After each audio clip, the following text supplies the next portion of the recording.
শুভ সকাল বন্ধুরা। দেখো সকাল সকাল কিন্তু চান টান হয়ে গেছে, রেডি হয়ে পড়েছি। রেডি হয়ে নিয়ে বোনকে রেডি করিয়ে দিচ্ছি একটু তাড়াহুড়ো করে রেডি করে নিয়ে দেখো যা আমি দুজনে বেরিয়ে পড়েছি। দুজনের সঙ্গে শুধু নয়, সঙ্গে কিন্তু বোন আর এই দাদাও আছেন। এই দাদা আমাদের সঙ্গেই যাচ্ছেন, শুধু দাদা নয় আরও লোক আছে আমাদের অন্য টোটোয়। আর এই যে দেখো যেখানে বাসে উঠবো সেইখানেও চলেও এসেছি। পাশের বাড়ি দিদিও ছিল আমাদের সঙ্গে, অনেক লোকই ছিল। আমরা দাঁড়িয়ে আছি, বাস আসেনি বলে দাঁড়াতে দাঁড়াতে এই যে এইখানে একটা আশ্রম আছে, আশ্রমে ঢুকলাম। গুরুদেবকে নমস্কারও করলাম, করে ওইখানে দেখলে খাওয়া দাওয়ারের ব্যবস্থা চলছে, ঘুগনি হচ্ছিল। অবশেষে বাস এসে গেছে, বাসে উঠেও পড়েছি, কিন্তু বাসটা এখনও ছাড়েনি। কারণ হচ্ছে ভর্তি হলে তবে ছাড়বে। বাসটা ছাড়ার আগে দেখো সবাইকে একটা করে এরম ব্যাচ দিয়ে দিয়েছিল, যাতে মানে কেউ হারিয়ে না যায় সেই হিসেবে, কারণ ওখানে প্রচুর লোক। অবশেষে বাস ছেড়ে দিল। বাস ছেড়ে দিতে দেখো আমরা গন্তব্যস্থলে পৌঁছে গেছি। আজকে ছিল অনুকূলচন্দ্রের, মানে যেটা আমরা সৎসঙ্গ বলি সেটা, যেহেতু আমরা অনুকূল ঠাকুরের দীক্ষিত, তাই জন্যে আমরা গেছিলাম ওখানে। হাওড়া উৎসবও বলতে পারো, মানে একবার করে একটা বড় করে হয়, সেইটা এবছর হাওড়াতে ডোমজুড়ে এই উলুবেড়িয়ায় হয়েছিল, ওই জন্যে আমরা চলে গেছিলাম।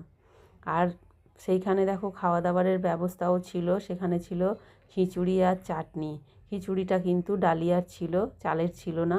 সঙ্গে ওই খিচুড়ির মধ্যে ছিল আলু, বাদাম, সয়াবিন। তারপরে তো যা বোন ওরা সব ছিল, আমি চলে এসেছিলাম। এই যে যা 9টার সময় এসে দেখো খাচ্ছে মুড়ি। আমি তো দুপুরবেলায় চলে এসেছি, তোমাদের সঙ্গে আর শেয়ার করিনি।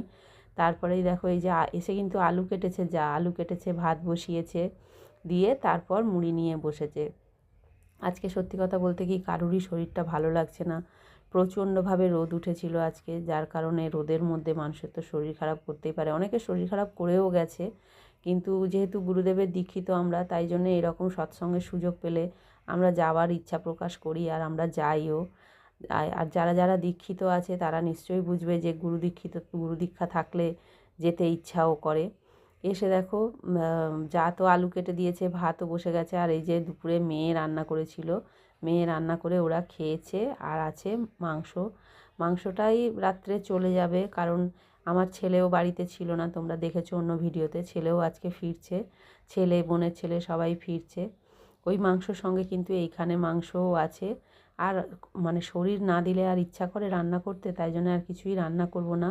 একটু আলু সেদ্ধ গরম গরম ভাত করব, আর মাংসটা তো রয়েইছে দু জায়গার মিলে অনেকটাই। আর এই দেখো মেয়ে দুপুরবেলা ধনেপাতার চাটনি করেছিল, সেইটাও আছে।